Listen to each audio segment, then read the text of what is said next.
Can I hear the definition, please?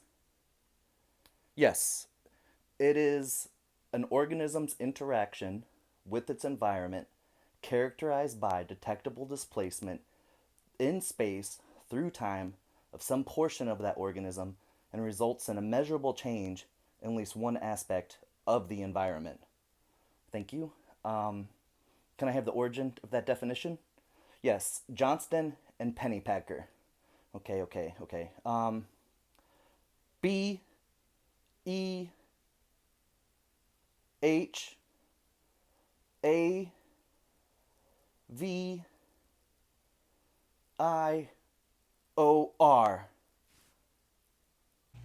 Hi, I'm Mike's roommate, and today I'm going to talk to you about how I read a journal article. So, just to let you know, this method was not taught, or I did not make this method up. It was explained to me, it was taught to me when I went through grad school, and my first thought was everyone needs to know this. Everyone, this is how you read an article. Almost like, why don't they just write the article that way? So, anyways, this is what we're going to be talking about. So, first, I'd like to start with why you read an article. So, if you're assigned the article, or your supervisor requires you to read the article, or for whatever reason, if you have to read the article, I would just read it in the order it's presented. It's a logical progression. It makes sense. It's more of a story that way. So I'm talking about the times when, let's say, you're trying to help a client, or you want to learn more about a toothbrushing program, or just anything. You're trying to figure out, like, oh, has anyone done research on the problems I'm experiencing? So you might find 10 articles, and a lot of times, have you ever, like, if you start at the beginning and you read through it, you get to the end, and you're just like, well, that was useless. Just wasted my time and everyone else's time. And so now I'm tired. I haven't eaten dinner, and I'm not even closer. I guess I'm closer because I ruled that one out, but I don't have an answer for the problem that I'm trying to solve. If the holiday season stresses you out because you're afraid someone might give you a gift, you might be a behavior analyst. So the way I read an article is I start with the discussion. The discussion area is where you're going to brag about yourself. You're going to say, look what we did. Can you believe that? We got this behavior to do this. Awesome. There's no real information. So I guess you really start, honestly, you start with the title. You search for a title. The title sounds relevant, or the keywords are relevant. Then you look at it. You read the abstract. And then if you like the abstract, then yeah, that's when you have the article. You printed it out. I'm going to read this article. You start with the discussion. Find out what they brag about themselves. Because let's say there's like, oh, we got an individual to increase manding by tenfold. I was looking for a tact article. So you should have been able to get that from the abstract, but for some reason you didn't. Or you're trying to do toothbrushing, and this one talks about like using the good game behavior at a camp versus you're just trying to learn the best way to do a task analysis and chaining. Which chaining should I use as a research? So, discussion. If they don't discuss about how awesome they are, throw it away. Then go to the results. I go to the results because you want to know, well, did it actually happen? So sometimes you read it, great discussion. That's exactly what I'm trying to do. I want to replicate what you did with my client. Really want to. But you read the results, and it turns out their graphs were horrible. They had different y-axes. They didn't follow graphing conventions.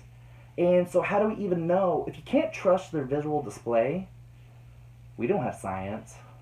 We didn't do it right.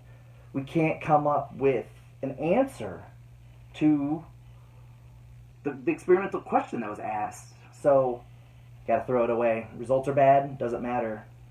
If you don't have good results, you have nothing. So, how did it even make it into the journal? No idea. No idea. If you've ever waited 30 minutes for someone to shut off a light, you might be a behavior analyst. And then I go to the method. So, yes, you bragged about yourself. Awesome. Looking for that. You did the results. Yep, good.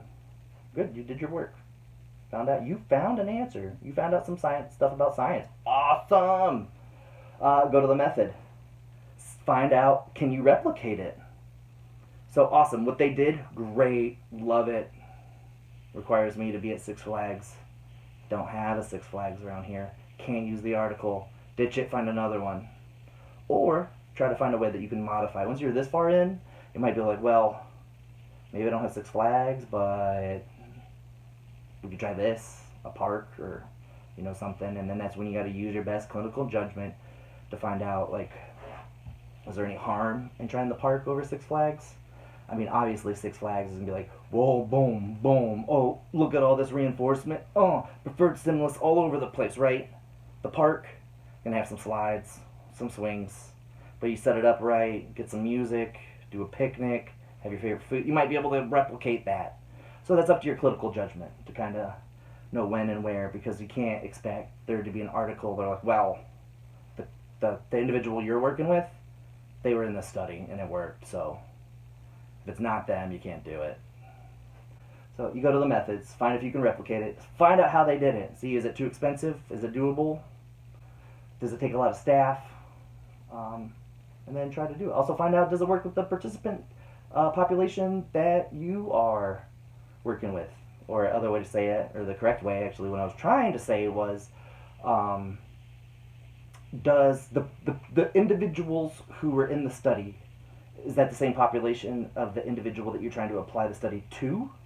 And if not, is that a problem? Is there going to be an ethical problem for running this study because it was not taught or used on the same population that you're trying to use it on? So, If a scientific convention is a wild weekend to you, you might be a behavior analyst.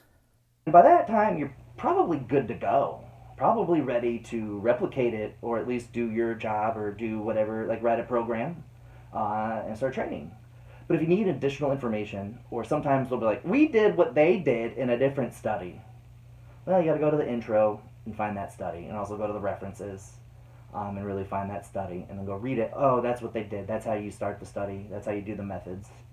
Um, I've even had that before, and then I couldn't find the original article. You had to go to the librarian, and I believe they had a hard time, but we were able to get it through like a different university. So I was able to read that to find out how to do it. So that's about it for today.